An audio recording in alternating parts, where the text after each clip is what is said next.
Армысыздар құрметті 5 А сынып оқушылары. Қазақ тілі сабағына қош келдіңіздер. Бүгінгі сабақтың тақырыбы тауды мекендейтін аң құс.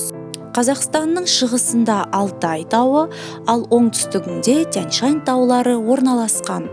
Ал енді жаңа сөздермен танысайық. Құну, Росомаха.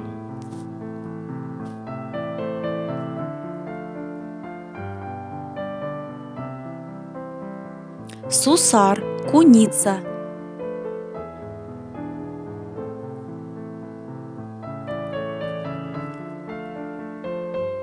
Тау-ешкі, горный козел.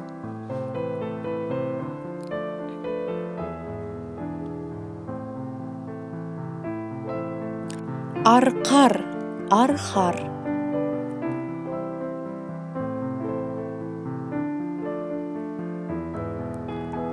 Олар, горная индейка.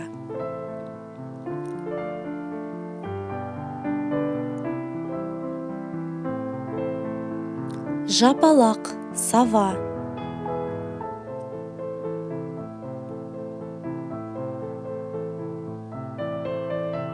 Үкі, филин.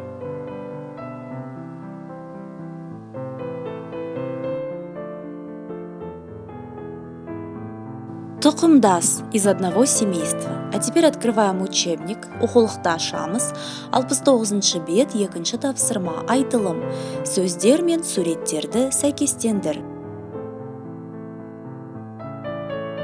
2-ші тапсырма, оқулық, 71-ші бет, 8-ші тапсырма, жазылым.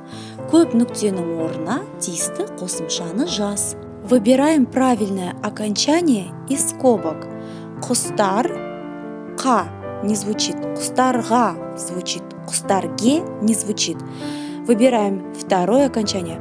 Құстарға тауда еркіндік мол. Есте сақтайық. Тауда аң құс көп.